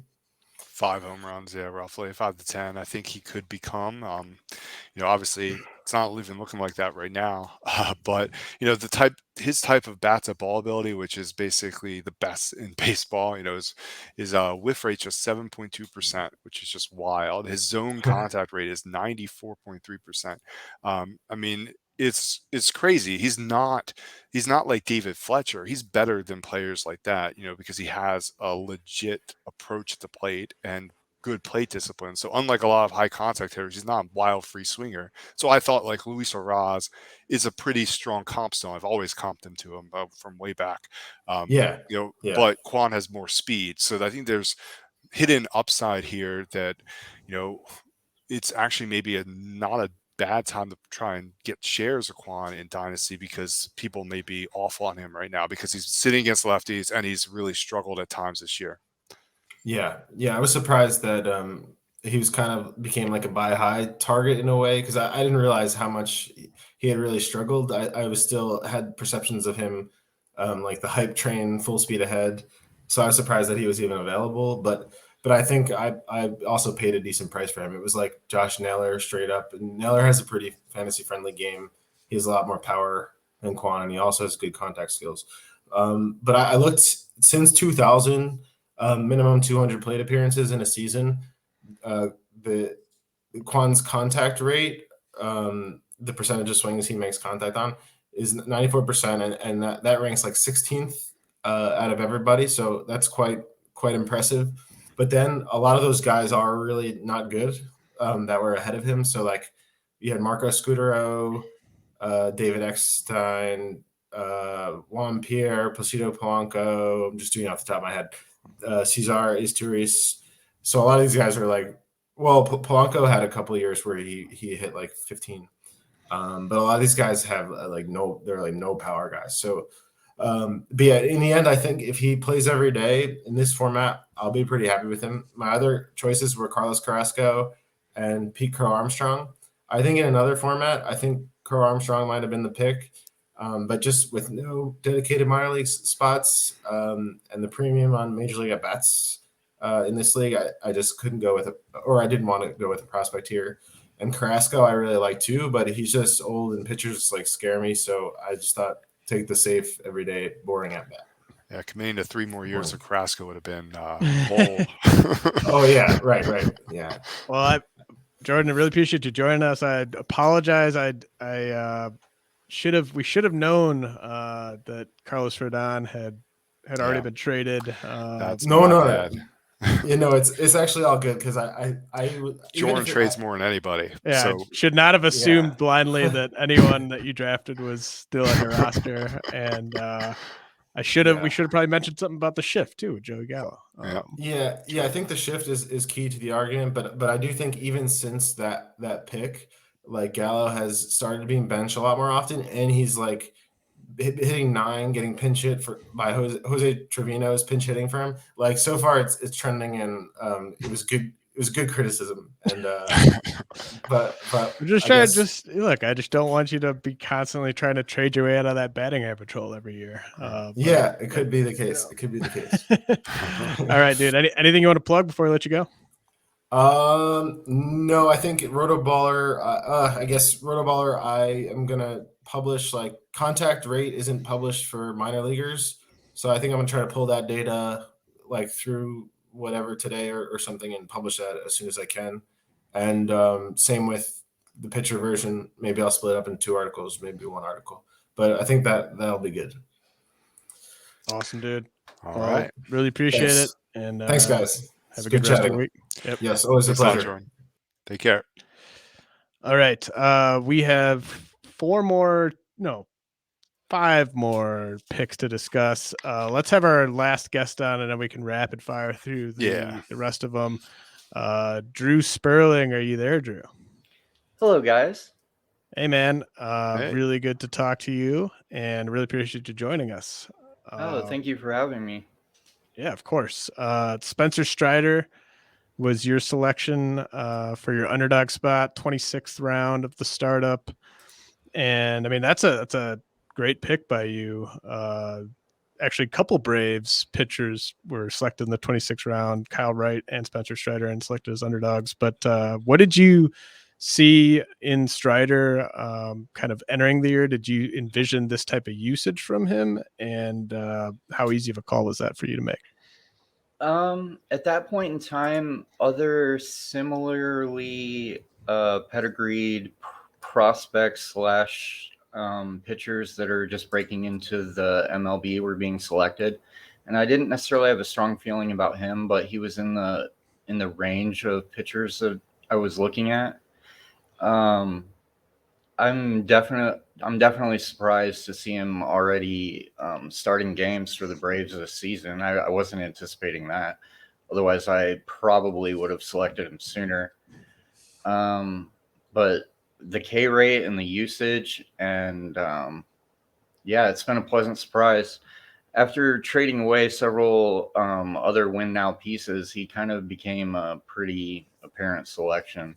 There were a few other players I was considering, but I mean, the upside that I think he presents probably made it a pretty easy selection, I think. Yeah, his fastball, man, it's just lovely. It's average 98 miles an hour with just 11 inches of drop.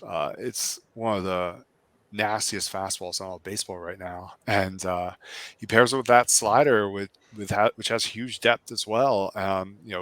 51% whiffs on that slider through the course of the season.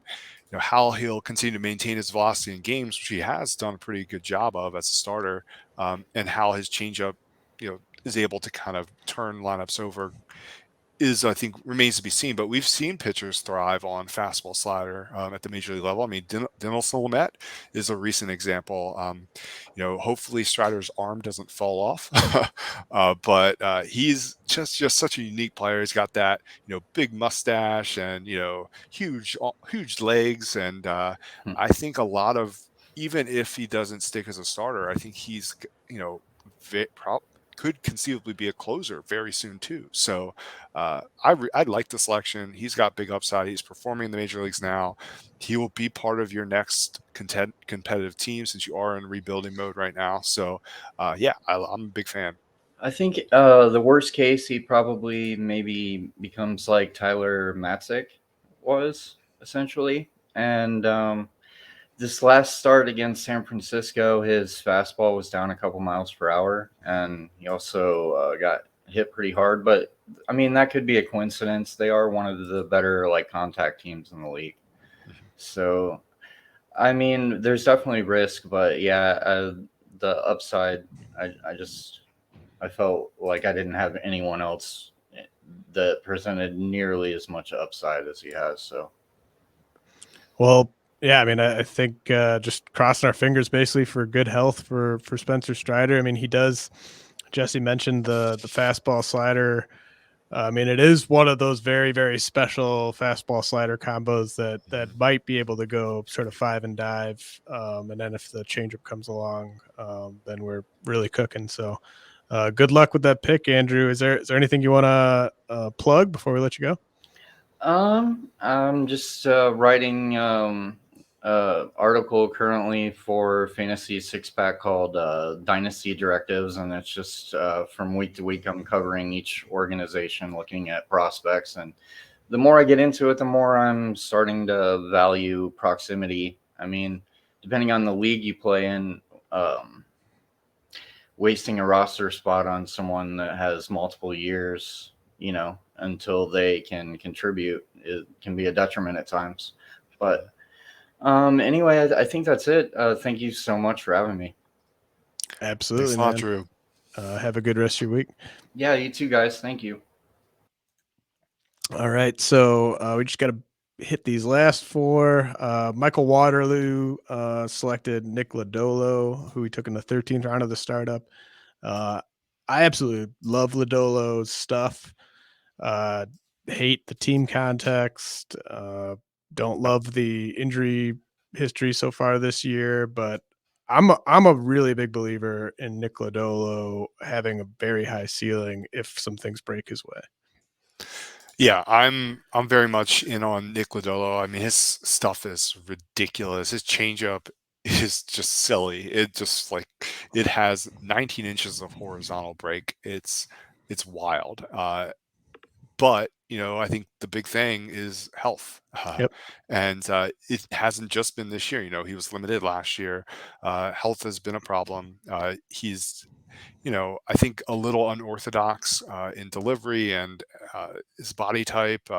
There's some like, you know, You don't but you don't want to. I mean, he's dealing with like the type of stuff you wouldn't want a 6'6" starting pitcher to no, be dealing with, right? no. And like we've seen, like when a guy that size, I mean, this kind of happened a little bit with like Forrest Whitley, but like when a guy that size gets kind of out of whack, mechanics wise, like then things could spiral sometimes. But like just the glimpses that we saw earlier this year before he went on the shelf, I get why Michael went this way. I mean, it's risky Yeah. from a health standpoint, but I mean, sky high ceiling. Nick Lodolo. Yep, agreed. Brett Sayre, founder of the league, had one of my favorite underdog picks, Luis Garcia of the Nationals, who he took in the 27th round of the startup. And Garcia, I think has looked great so far in the majors. Yeah, he's hitting for legit pop. He's driving the ball. He makes lots of contact. I think there's serious approach issues still. He's hyper aggressive. Right. 60% swing rate this year, a very limited sample, but he's always been a very aggressive hitter. I think that aggression will ultimately, it very well could get taken advantage of by Major League arms, but he's a perfect like post hype sleeper because he's just 22 years old and he's lost rookie eligibility. He exhausted it in 2020, so he may be off a lot of people's radars still. I just don't. He needs to be rostered everywhere, and I like, especially in this format, because like we've like pounded the table with this entire show, is that offensive talent that is in the lineup every day and can give you good high floor production is extremely valuable in this league. And I think that at the very least, Garcia can give you a high floor average. He can do what Steven Kwan does in a different way and with I think more upside. I don't think there's a lot of raw speed there anymore, but there is legit pop in that bat. And I don't know. I have a national shirt on. I mean, I really want Garcia to kind of be a part of the next competitive nationals team. It may not be anytime soon. Hopefully it's sooner than we think, but I'm a big fan. Is he as bad defensively at shortstop as the advanced stats say he is? He's not good. They're going to stick with him even after Alcides Escobar returns. Right. I mean, part of what I was going to say, like to kind of support what you were saying, is just I don't see any way that he loses an everyday job as long as he's just doing the things that he's supposed to be good at. Well, yeah. I mean, I think, I agree. I think that he's, I think ultimately he's a second baseman. At the major league level. For now, this year, he probably will get a full look at shortstop to see if it's even possible. I think they're going to find out it's not. And he'll be a second baseman heading into next year. Right now, they have Cesar Hernandez basically being a placeholder at second base. I could see Garcia getting some time at second base this year while Escobar enters the lineup at short. Hopefully entering next year from a fantasy perspective, he may have eligibility at second and short. I think that's ideal. I don't know if it's going to happen. He may just be shortstop only, but I do think he'll gain second base eligibility early next year. Yeah, I thought that was a nice sort of high floor. I'd say it's a high floor pick given for how young Garcia is and sort of unproven over a large sample against big league pitching. I still think that's going to really pay off for Brett. Then Alex Sanchez made Yuri Perez his underdog, who he traded for. before the deadline, and you got Yuri Perez from the itch. I'm going to dig up the specifics on that trade quick, but this is one where it's a big swing, but the upside is so high that I totally get it. Let's see here. Yuri Perez. So he got Perez and he traded Camilo Doval and Dakota Hudson to the itch. That was also in April. So that was probably after Doval had lost the closer role ever so briefly. See, closer roles, man, they just changed like hats. I mean, they just changed all the time. I really like Yuri Perez. I was very much in hard early last year when he was just lighting up StatCast data from low A South. Then it was Southeast. Now it's back to being Florida State League. I mean, I think that his fastball conceivably could become a plus or even better offering at peak. He has advanced command for someone that big. I mean, he's a giant, 6'8", I believe. I think his changeup's taken a step forward. I'm not a huge fan of his curveball personally. I think how that breaker ends up further developing, and maybe I'd love to see him add a slider or something in a harder spectrum. Because I'm not sure how he'll find big success in the major league level without a viable breaking ball. I don't know. What's your opinion on his curveball? Because it's kind of to me. Yeah, I don't think it's a money pitch. He's just such a. He's so young still. Yeah. I mean, like he's able to get AA hitters out. Like, I mean, he could probably just work with his fastball for like the first 3 innings alone and just work off that. That's another guy. Like, I mean, just he's not that far away from getting the test in the big leagues. I think it'll probably be a early next season type of thing. But could be if he just stays healthy, like that could be a really good underdog pick. He's still one of my favorite prospects. I ranked him really high early last year, and then everyone caught up to me and passed me. But I still just love him. Are you a Yuri Perez or Daniel Espino as the better prospect? Espino, easy. I don't really think it's pretty close to my rankings, and I think that there may be some at. I think Brett may actually prefer Yuri to Espino, but Espino's upside with his fastball slider is ridiculous. I mean, he has other pitches. He has a curve that he throws occasionally, and he has a changeup that are both viable enough to help him later in games, but that all he needs is that slider and fastball. He'll just mow through lineups. His health is the big question with Espino, and I think if he's healthy, I think he may have more upside than any pitching prospect in baseball. Okay, let's wrap things up with my pick, and I will give you the floor in a second here to tell me what I should have done instead. But I really hemmed and hawed over this one. I could have done Ellie De La Cruz. I could have done. I had been planning for over 2 months basically to make this Royce Lewis, and I pivoted away from that given his really unfortunate injury news, and I could have gone with like a pitcher like Eric Lawler. There's smarter things in hindsight, like when we look back in a year or two, that I probably could have done here, but I ended up going with Jake Berger, who I took in the 37th round of the startup draft.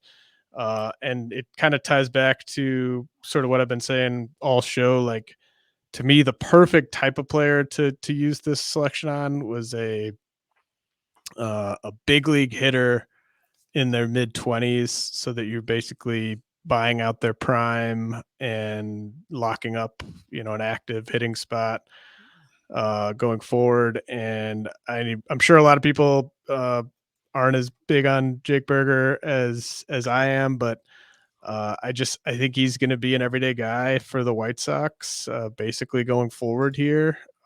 He's been one of their best hitters this year, and that's maybe damning with faint praise. But I look at the context of him essentially missing 3 years of development and going into the major leagues like last year. Like, I was shocked that he was ready for big league action in 2021. Not very shocked by how he's performed this year, but I didn't think Yohan Moncada would be quite this bad. But I guess where would you have gone if you had my options with that underdog pick? I would have went with Ellie De La Cruz because I love him and he has ridiculous upside if it truly comes together. I think he has 30-30 upside, very real 30-30 upside if he can hit. I agree. I agree big with you. question. Risky. It's a risky one. It would be very risky pick taking Ellie De La Cruz, but Jake Berger's not without risk either, and I think that's my concern with Berger. And I'm going to say some negatives, but I'll say some positives. My negatives are this: there's a lot of swing and miss still in his game. This year his whiff rate is 35%. His chase rate's 36.9%. He's aggressive. He doesn't have great plate discipline, and he's a terrible defender anywhere he plays. And my concern with Berger is when Moncada comes back from injury, where is he going to play? He obviously is outperforming Moncada, but Moncada is such a better defensive third baseman, and he's a switch hitter, and that lineup is devoid of left-handed bats. So my concern is even just short term, I don't know what role Berger's going to have because they have a glut of players that need to play in positions where you put bad defenders, right? There's left field with Eloy Jimenez when he's back. Andrew Vaughn at DH. They have Jose Abreu locking out down first base, at least for this year. Presumably that's where Andrew Vaughn is next year. Gavin Sheets has been sent to the minors. I guess what I would see is like Berger's probably their DH next year. Is my guess. But if they're smart, they just put Eloy Jimenez there and sign a good outfielder. So my concern is unless he really mashes, which he has been at times, his average exit velocity is 91.2 miles an hour. He has a 45.5% hard hit rate. He has big power. I'm just question his hit tool, question his role in defense. And obviously if it comes together, he could be very good. I think he could be a 30-plus home run hitter.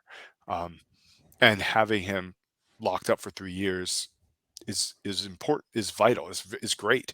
But there's a lot of risk still. That's my concern. Yeah, I mean, you're dead on with pretty much everything you said. I think he's gonna get better as a hitter. I don't think he's a finished product necessarily. Yeah. But he probably needs to just keep getting better in order to not lose the playing time, like you alluded to. But I also I think this organization really likes him, is really invested in him being an everyday player. I know they collect designated hitters, but hopefully that'll kind of clear up a little bit next year. But the reason I didn't go with Ellie De La Cruz is because I do not expect him to be taken in the Highlander draft next year.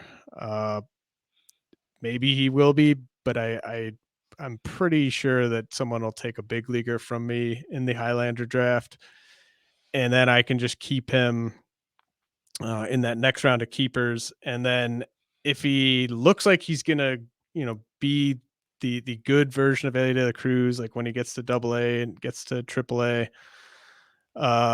then I don't mind just old fashioned just keeping him with one of my 3 sort of franchise picks that next year. I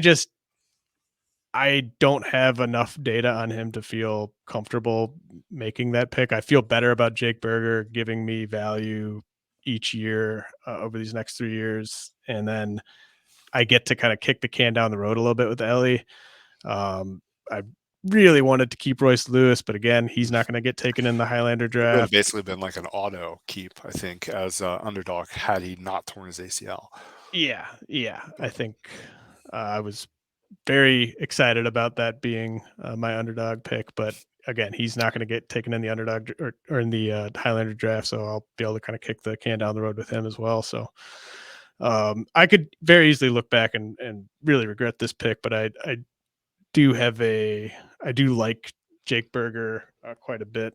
So him being the same age as Willie Adames, who's my fan favorite at 26, and kind of locking up the left side of my infield was appealing. But I think all of your cautionary things about Berger were very well taken.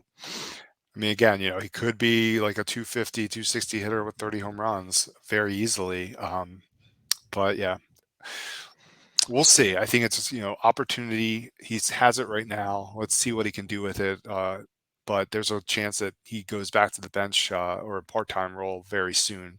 But again, Jose Abreu is out the door likely next year, so that may open the door to a regular role for him. All right, Jesse. Well, really appreciate you coming back on to co-host this Highlander podcast with me. This was a ton of fun. You're really great at breaking those players down. And is there anything you wanted to highlight that you got coming at BP before we wrap things up? Well, I alluded to, I'm actually doing an article that is going to discuss Esteury Ruiz among other players this week. Emmanuel Valdez is another, Michael Bush, a couple of players have been AAA and low A. This is my kind of like dive into Stackhouse data for those levels this week. But then, every month, updated Dynasty Top 500, updated Top 500 prospect rankings. So if you wanted to seek out another opinion other than James, which James has a fantastic opinion, of course, you can check out our work at BP. And other than the Dynasty rankings, there's all kinds of other great articles coming out daily at BP. The prospect team does great work. So yeah, go ahead, give us a subscription. It's not expensive at all. Subscribe to all of us. Subscribe to RotoWire, of course, too, because it's a fantastic site with a lot of great material as well. So again, thanks for having me on, James. It's always a blast. I love the pod, and always just a ton of fun talking baseball with you. Well, thanks so much, man. Keep up the good work. Esteury Ruiz content coming soon to Baseball Prospectus. All right. That's been the RotoWire Prospect Podcast. We'll be back next week with the mailbag episode.